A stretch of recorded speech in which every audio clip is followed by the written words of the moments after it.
What the bloody hell is going on in this country? Seriously.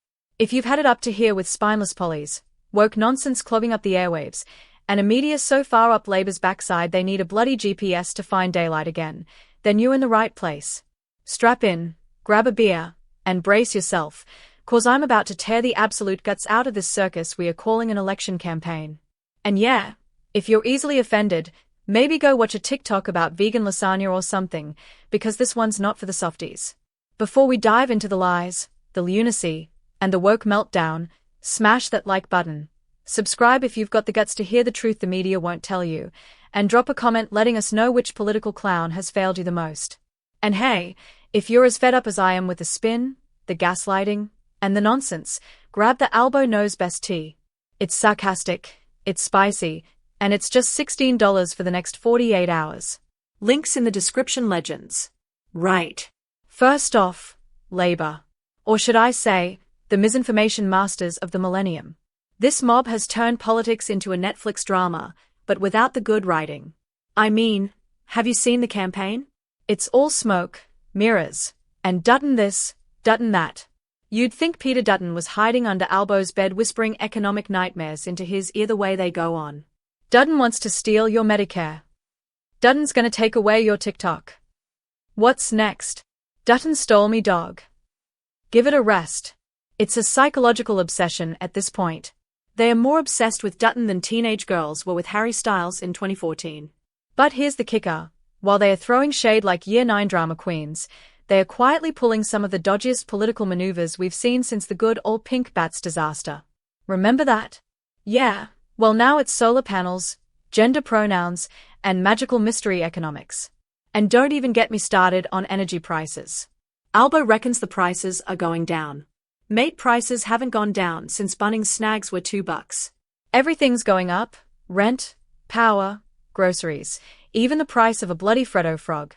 And while the rest of us are scraping together coins like it's the Great Depression 2.0, Albo's out here doing PR photo shoots with a Medicare card like it's some magical talisman. What's that gonna fix, mate? Me electricity bill? Meanwhile, the Teals, oh, the Teals. You thought they were independents? Please. They are Greens and came out blazers. They'll tell you they are economically responsible while voting for every eco-utopia pipe dream this side of Nimbin. Want to open a mine? Nope. Build a dam? Nah. Burn some coal to stop us freezing to death in winter? Forget it, mate. They'd rather we all just live off wind and vibes. And while we are on the subject of delusion, can someone explain to me why we've got blokes identifying as women walking into female-only spaces, and we're just meant to shut up and clap?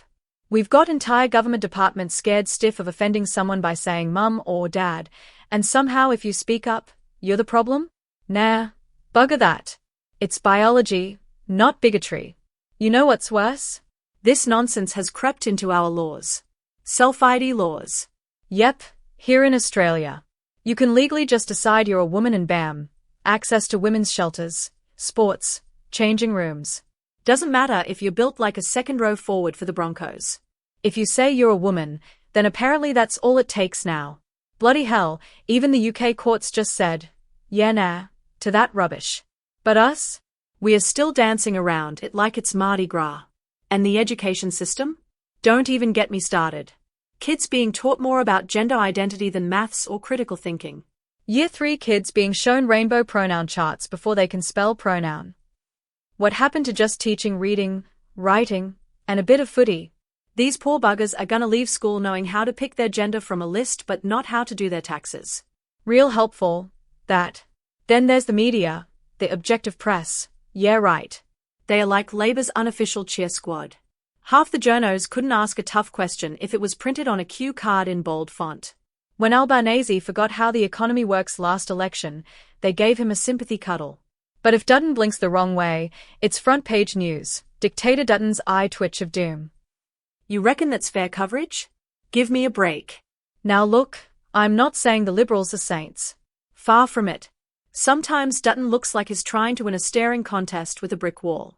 And apologizing for things he didn't even do? Mate, grow a spine. This country's desperate for someone to stand up and say what we are all thinking without doing a media-approved interpretive dance first. And you know what? Voters are over it. That's why people are turning to minor parties, fringe parties, or just not bloody voting at all. Can you blame them? We've got two major parties playing a game of who can disappoint the nation harder and pretending it's leadership.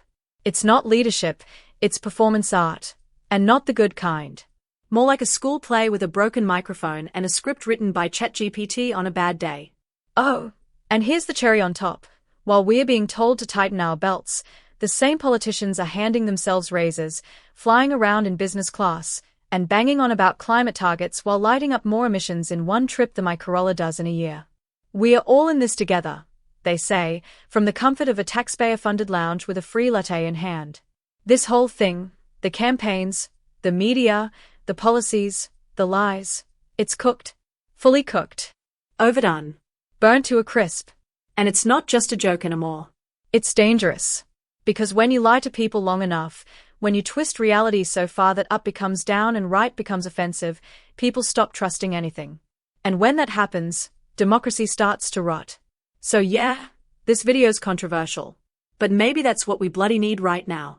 Not another vanilla podcast interview with a politician dodging questions, or a sugar-coated morning show segment where they talk about policy like it's a new smoothie flavor. We need truth. Raw.